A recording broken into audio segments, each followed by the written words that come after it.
कि Nepal was once a Hindu kingdom and later remained a constitutional monarchy for many years. वहां पे democratic system शुरू किया जाए, बट क्योंकि आर्मी यानी कि सेना थी राजा के हाथ में, तो वो हमेशा आर्मी का कंट्रोल मतलब यूज करके इस प्रकार के प्रोटेस्ट और मूवमेंट्स को डोमिनेट कर देता था, सप्रेस कर देता था। और इसके बाद हुआ क्या कि जो थोड़ी बहुत लोकतांत्रिक व्यवस्था नेपाल के अंदर बची थी, जो डेमोक्रेटिक सिस्टम बचा था, वो भी राजा ने, मुनार्क ने पूरी तरीके से खत्म कर दिया। स्वागत है बच्चों आप सभी का आपके चैनल आर्ट्स विद पंकज पे। तो कैसे हैं आप सभी क्लास 12 स्टूडेंट्स। और जैसा कि आप सभी जानते हैं कि आपके लिए हमने शुरू कर दी है अपनी पॉलिटिकल साइंस की सीरीज, जिसमें हमने चैप्टर शुरू किया था कंटेम्पररी साउथ एशिया यानी कि समकालीन दक्षिण एशिया। और जहां तक बच्चों मुझे याद है, याद होगा आपको क्या पढ़ा था हमने, साउथ एशिया का इंट्रोडक्शन, जियोग्राफी यानी कि भौगोलिक स्थिति, और पाकिस्तान के अंदर military and democracy, and why democracy is not permanent इन पाकिस्तान। आज की लेक्चर सीरीज में हम बढ़ेंगे अपने अगले टॉपिक पे। तो कैसे हैं आप सभी, सबसे पहले कमेंट के अंदर बताइए। मैं हूं आप सभी का दोस्त, आप सभी का भाई पंकज पांडे। ज्यादा से ज्यादा वीडियो को शेयर कीजिए, चैनल को सब्सक्राइब कीजिए, कमेंट कीजिए, अपने स्टूडेंट्स, अपने दोस्त, अपने भाई सब तक पहुंचा दो यार, तुम सिस्टम हैंग कर दो पूरा, ठीक है। मैं हूं दिल्ली में, आजकल मौसम सुहावना चल रहा है, यहाँ पे बहुत गर्मी थी यार, परेशान हो गए थे हम लोग, पर अब अच्छा लग रहा है। आप सभी कहां कहां से ये वीडियो देख रहे हैं, भारत के कौन कौन से राज्य से, कौन कौन से स्टेट से, जल्दी से कमेंट सेक्शन के अंदर बता दो। और मौसम कैसा है ये भी बता देना। और प्लेलिस्ट में जाके लास्ट वीडियो अगर किसी ने नहीं देखी है तो इस चैप्टर की देख लेना, क्योंकि शुरू से पढ़ोगे तो ज्यादा समझ में आएगा। तो आज की लेक्चर सीरीज में हम बढ़ते हैं बेटा अपने अगले टॉपिक, यानी पाकिस्तान तो हम लोगों ने पढ़ लिया था। आज हम शुरू करेंगे बेटा नेपाल के बारे में। किसके बारे में? नेपाल, बिल्कुल वही नेपाल जो हमारे पड़ोस में है, बिल्कुल वही नेपाल जो हमारा बहुत अच्छा मित्र यानी हमारा बहुत अच्छा दोस्त है, बिल्कुल वही नेपाल जो हमें इस चैप्टर के अंदर पढ़ना है, ठीक है। ज्यादा दिमाग मत लगाओ, शुरू करते हैं। टॉपिक है नेपाल मोनार्की एंड डेमोक्रेसी। यानी आपको टॉपिक से ही समझ में आ रहा है कि जिस तरीके से पाकिस्तान के अंदर मिलिट्री या डेमोक्रेसी का सिस्टम चलता रहा, नेपाल के अंदर मिलिट्री का कोई भी सिस्टम, कोई भी मैटर नहीं है। यहां पर जो प्रॉब्लम रही है वो मोनार्किकल सिस्टम को लेकर रही है, यानी कि राजतंत्र, राज व्यवस्था को लेकर रही है, मतलब राजा की व्यवस्था को लेकर रही है। शुरू करते हैं बेटा अपने पॉइंट्स। अ जर्नी टुवर्ड्स पीपल्स पावर। ऐसा क्यों लिखा है कि जर्नी टुवर्ड्स पीपल्स पावर? मतलब पहले सत्ता, पहले पावर थी राजा के हाथ में, मोनार्की से आई वहां पे कौन सी सिस्टम? डेमोक्रेसी, लोकतंत्र। तो पावर किसके आई? जनता के हाथ में। इसलिए टॉपिक का नाम लिखा है a journey towards people's power. शुरू करते हैं। क्या लिखा है कि Nepal was once a Hindu kingdom and later remained a constitutional monarchy for many years. यानी सबसे पहली चीज तो बेटा आपको यह समझनी है कि नेपाल अतीत में, पास्ट में एक हिंदू राज्य था, हिंदू किंगडम था। नेपाल के राजा का नाम जो हम इस चैप्टर में पढ़ेंगे, राजा ज्ञानेंद्र सिंह। जल्दी से कमेंट के अंदर बता दो जिसको पहले से पता था कि हाँ सर हमें तो पता था, ठीक है। तो पहला पॉइंट क्या कि Nepal was a Hindu kingdom in past. अब देखो एक यहाँ पे शब्द देखा आपने, कॉन्स्टिट्यूशनल मोनार्की। समझो ये क्या होता है। देखो एक होती है एब्सोल्यूट मोनार्की, मतलब जब पूरी सत्ता, पूरी पावर, पूरा अधिकार राजा यानी मोनार्क के हाथ में होता है। राजा जो चाहे वो डिसीजन लेगा, राजा जो चाहे वो कानून बनाएगा, कोई लिमिटेशंस नहीं है उसके ऊपर, किसी प्रकार की एक तरीके से सीमाएं नहीं है। और कॉन्स्टिट्यूशनल मोनार्की में क्या होता है? संवैधानिक राजतंत्र। मतलब हेड तो अभी भी राजा ही है, मुखिया तो अभी भी राजा ही है, पर अब वो संविधान के दायरे में रह के काम करेगा। अब वो कॉन्स्टिट्यूशन के हिसाब से निर्णय लेगा और काम करेगा। अब वो जो मन में आए वो नहीं कर सकता। तो इस तरीके से पहले पूरा मोनार्किकल सिस्टम था, सब कुछ राजा के हाथ में। फिर वहां पे शुरू होती है बेटा क्या? कॉन्स्टिट्यूशन मोनार्की यानी कि संवैधानिक राजतंत्र। राजा के अधिकार को थोड़ा सा कम किया जाता है।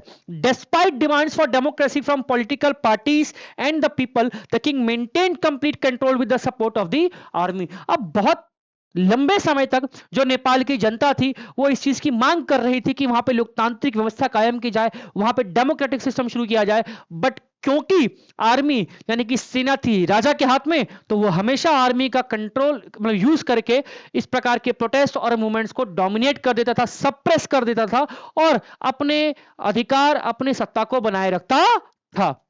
फिर आगे बढ़े, a strong pro democracy movement force to king to accept a democratic constitution in 1990। But कब तक, कभी तो राजा झुकेगा, झुकेगा नहीं साला, ठीक है। तो राजा झुकता है, एक बहुत बड़े प्रो डेमोक्रेसी मूवमेंट यानी कि एक लोकतांत्रिक समर्थक आंदोलन होता है, लोकतंत्र समर्थक आंदोलन, जिस वजह से फाइनली वहां पे राजा को पार्लियामेंट वगैरह बनाना पड़ता है। अराउंड 1990 के आसपास, 1990 के आसपास संसद की स्थापना करनी पड़ती है और इलेक्शन कराना पड़ता है, और वहां पे जनता द्वारा चुनी हुई एक सरकार भी बनती है। परंतु फाइनल पावर बेटा राजा के ही हाथ में थी। इलेक्टेड गवर्नमेंट तो बनी, पार्लियामेंट्री सिस्टम तो शुरू हुआ, संसदीय व्यवस्था की शुरुआत तो हुई, बट फाइनल डिसीजन किसके हाथ में था?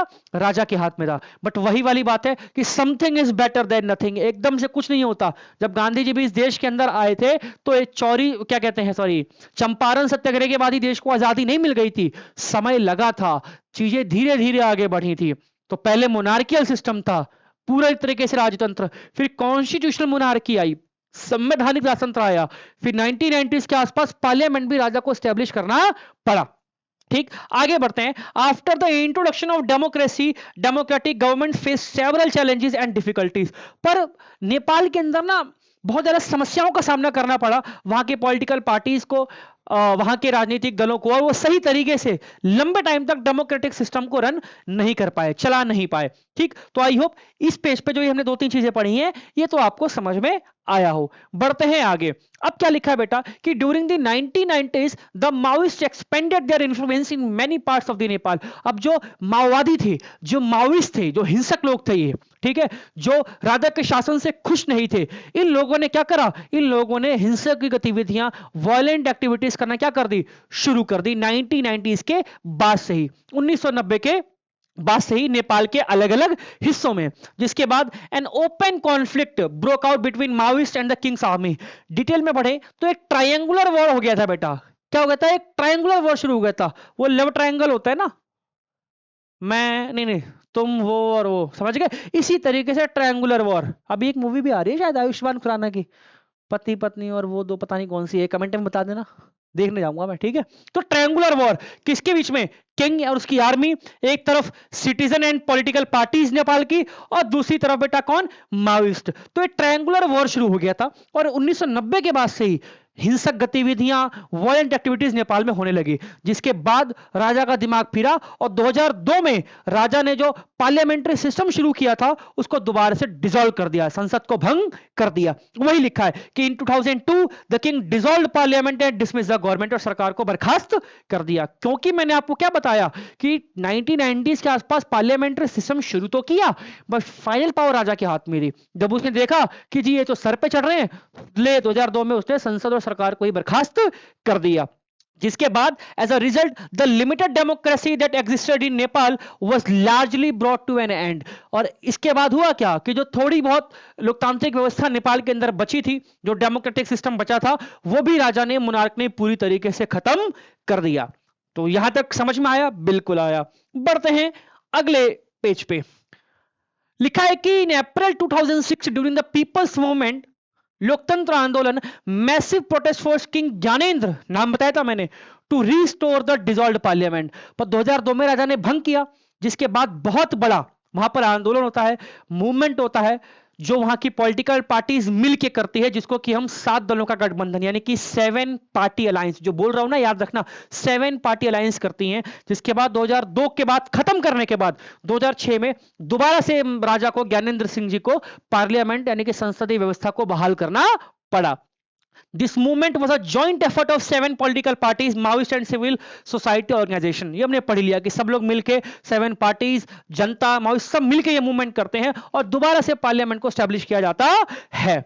माओइस्ट भी एग्री कर जाते हैं पीस प्रोसेस पे कि भैया हथियार छोड़ो, वेपन छोड़ो और शांति की राह पर चलो। माओइस्ट भी इस चीज को राजी हो गए। इन 2008 Nepal abolish the monarchy and declared itself a federal democratic country. Finally बेटा 2008 के अंदर 2008 के अंदर नेपाल के अंदर से पूरी तरीके से मोनार्कियल सिस्टम को यानी कि राजतांत्रिक व्यवस्था को खत्म कर दिया जाता है और डेमोक्रेसी को यानी कि लोकतांत्रिक व्यवस्था को स्थापित कर दिया जाता है। कब? 2008 में Nepal became a democratic Republic. और 2015 में फिर जो ये नेपाल के लोग अपना नया कॉन्स्टिट्यूशन बनाते हैं, अपना संविधान बनाते हैं, इसको अडॉप्ट करते हैं और इसको स्वीकार करते हैं। तो ये थी आपकी नेपाल की कहानी। क्या मैं रिपीट करता हूं इन शॉर्ट कि पहले मतलब हिंदू किंगडम था, मोनार्कियल सिस्टम था, फिर कॉन्स्टिट्यूशनल मोनार्की आई, मतलब संविधान बना के राजा की पावर को कम किया गया। फिर 1990 के आसपास डेमोक्रेटिक मूवमेंट की वजह से पार्लियामेंट स्टैब्लिश किया। फिर वो triangular war between Maoist king and his army and political parties and citizens, 2002 में दोबारा से वो पार्लियामेंट को डिसमिस कर देगा। फिर दोबारा बड़ा आंदोलन होगा 7 पार्टियों का, 2006 में रीस्टैब्लिश करेगा और फिर फाइनली 2008 में मोनार्कियल सिस्टम को खत्म करके 2008 में लोकतांत्रिक व्यवस्था यानी कि डेमोक्रेटिक सिस्टम को नेपाल के अंदर स्टैब्लिश कर दिया जाएगा। तो 2008 में वहां पे डेमोक्रेसी पूरी तरीके से स्थापित होती है और राजतंत्र यानी कि मोनार्की की खात्मा एंड होती है। और 2015 में वो संविधान को स्वीकार करते हैं अपने नए यानी कि अडॉप्ट करते हैं। तो आई होप ये टॉपिक आपको अच्छे से समझ में आया होगा। नोट्स के लिए टेलीग्राम ग्रुप को ज्वाइन कर दीजिए जिसका लिंक है डिस्क्रिप्शन ग्रुप में। जय हिंद, जय भारत।